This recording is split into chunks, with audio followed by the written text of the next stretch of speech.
ছেলেপেলেরা মাছ পাইছে, দেখি দেখি কি কি মাছ পাইলা। গাইজ একটা ঘুইসাপ আমার সামনে পুকুরে গোসল করতে গেল দাঁড়া। এই তোদেরকে আমি উঠতে বললাম নাকি?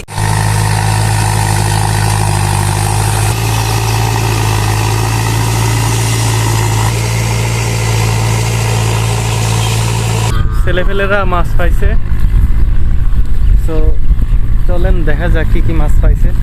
আমি এই মাঠে নামি না সচরাচর, এভাবে নামা হয় না। আর মাঠে কাদা থাকে, এবার হচ্ছে বৃষ্টি হয়েছে অনেক, যার কারণে মাঠে প্রচুর কাদা। এই যে এই জমিটা আর কি চাষ দিয়ে গেল ট্র্যাক্টরে। সো ছেলেপেলেরা আছে এখানে মাছ ধরতেছে। ওরা আগে একদিন আসছিল মাছ ধরার জন্য, বেশ কিছু মাছ পাইছে শুনলাম। এখন দেখি চলেন কি কি মাছ পাইছে। এর মধ্যে ছেলেপেলেরা মাছ খুঁজতেছে, জানি না মাছ আছে কিনা নাই।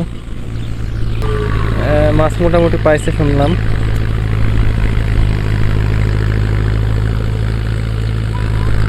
এই সাইডটা হচ্ছে চাষ দিয়ে গেল, এই সাইডটা চাষ দিল, দুইটা জমি।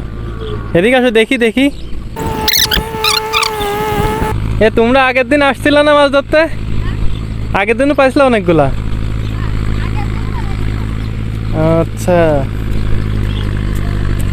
দেখি দেখি কি কি মাছ পাইলা। এই সবটা টাকি না, এটা কি বলে? এটা তেলাপিয়া, এটা টাকি আর তেল আছে। ও আচ্ছা, তুমি একা ধরছো? না, আমরা মেয়ারও যে ছোটটা ওই সব তিনজন মিলে, তাই তো? ও তোমরা কি দুই ভাই? হ্যাঁ, মা তোমার। গাইস দেখেন মেঘ করেছে কি পরিমাণ, উত্তরের দিকে অনেক মেঘ করেছে। এখন রোদের তীব্রতা বেড়ে গেছে, এখন বাড়ির দিকে চলে যাব। একটু আগে খুব ঠান্ডা ছিল, এখন হঠাৎ করে গরম হয়ে গেছে পরিবেশটা। তো এখন আর থাকা যাচ্ছে না এখানে। আর মাঠের অবস্থা খুব একটা ভালো না, এই যে পানি কাদা নাজেহাল অবস্থা। তো আমাদের এখান থেকে উঠানামার রাস্তাও বন্ধ করে দিয়ে গেছে। এই যে এখন সব জাল দিয়ে ঘেরা রয়েছে, যার কারণে উঠানামা করা যাচ্ছে না। আর এই দেখেন পরিবেশটা কি রকম মেঘলা হয়েছে। যাক, অনেকগুলাই মাছ পাইছে ছেলেপেলার। ওইদিকে মনে হচ্ছে যে বৃষ্টি হচ্ছে ওইদিকে অলরেডি, এই যে এই সাইডটায়। এখানে ছেলেপেলেরা প্রায় 1 ঘন্টা ধরে মাছ ধরতেছে। আমি মাছ দেখে আসার পরেও এখন পর্যন্ত মাছ ধরতেছে। হয়তো অনেক মাছ আছে, ওইটুক টাইমেই তো অনেকগুলো মাছ পেয়ে গেছিল। আর কত মাছ ধরবা? পুকুর ভরে ফেলবান তো মাছ ধরে। আর ধরেই তো মজা, খাইয়ে তো মজা নেই। গাইজ একটা ঘুইসাপ আমার সামনে, যাইতে পারতেছিল না। ঘুইসাপটা কই গেল? এখানে ছিল ঘুইসাপ, কই গেল? এর ভিতরে হয়তো ঢুকে গেছে। যদিও বিষ নাই, তারপরে ভয় করে। এখানে এসে আটকে গেছিল জালের মধ্যে, ব্যাপক ভয় হয়েছি।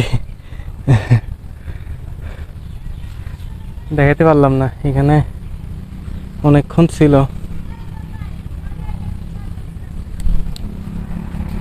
যাবো কিভাবে? এই সাইড দিয়ে যাইতে তো এখন ভয় করতেছে, যে হাবড়ি জাবড়ি হয়ে রয়েছে।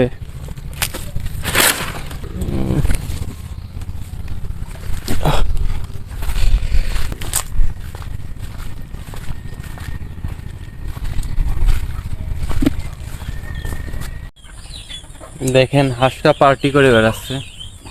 ওদের সারাদিন পার্টি করেও শেষ হয় না। পুকুরে নামে, পুকুরের থেকে উঠে আবার মিটিং করে, মিটিংয়ের পরে আবার গোসল করতে যাই। হ্যাঁ, মানে ওদের ফুর্তি হলো সব থেকে বেশি। এই সকাল সকাল ঘরে না উঠলে হবে না কিন্তু। হ্যাঁ, সুদা ঘরে দেখি উঠাইতে পারে কিনা। এই এই সুজা,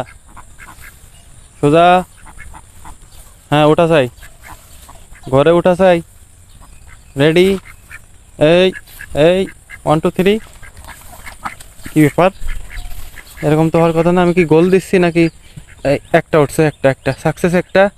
আর বাকিগুলো কই গেলো? পুকুরে গোসল করতে গেল, দাঁড়া। এই তোদেরকে আমি উঠতে বললাম নাকি গোসল করতে বললাম? হ্যাঁ, তোরা তো খুব খারাপ আছিস। তাহলে এদের নিয়ে কী করবো বলেন তো? এরা মাগরিবের আজানের পর ছাড়া ওঠেই না পুকুর থেকে। এখন ভাবতেছি যে ওরা তো স্পিডবোট এমনি আছে, ওদেরকে উঠানোর জন্য আরেকটা খেলনা স্পিডবোট কেনা লাগবে, ওদেরকে দাবড়ায় দাবড়ায় উঠানোর জন্য। এই প্রথম যখন এদেরকে আনা হয়েছিল বাড়িতে, এরা খুব ভদ্র ছিল, মাগরিবের আগেই ঘরে উঠে পড়তো, কিছু করা লাগতো না। এখন দেখেন শিয়ানা হয়ে গেছে। আচ্ছা, তুই ঘর থেকে আবার বের হইলি কেন? হ্যাঁ, যাবি তুইও? একলা পড়ে গেছে। সো ওই দেখেন ডাক শুনছেন? ওইটা ডাকতেছে। যা যা, তোর আমি রাস্তা করে দিচ্ছি, ওইদিকে যা। আমি ওইদিকে যাই তো তুই ভয় পাবি। আরে ওইদিকে যাস কেন? দেখেন ভয়ের জন্য কোন দিকের থেকে কোন দিকে যাচ্ছে। যা ওইদিকে ডাইরেক্ট। হ্যাঁ হ্যাঁ, ডাবর দেবে একটা কঠিন করে। হ্যাঁ, রেডি রেডি। হ্যাঁ ঠিক আছে। জামটা ভালো হলো না কিন্তু। ঠিক আছে, এবার সন্ধ্যার আগে যেন উঠে আসা চাই। ঠিক আছে। ওরে এখন দেখি যে এটা কি জোরে স্পিডবোট চালু করছে। সো আজকের পরিবেশটা খুবই সুন্দর এবং আরামদায়ক ছিল, কারণ সকালের দিকে ভালো মতো বৃষ্টি হয়েছে, যার কারণে পরিবেশটা খুব ঠান্ডা হয়ে গেছিলো, শীতকালের মতো ফিল দিচ্ছিল কিছুটা।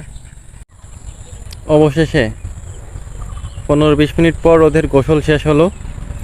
এখন আর আমি রিস্ক নিতে চাচ্ছি না, আমি এখান থেকে সরে যাব। ওদেরকে দাবড়ে দাবড়ে উঠানো যাবে না, দেখা যাক ওরা কি করে, ওদের পরে ছেড়ে দিলাম।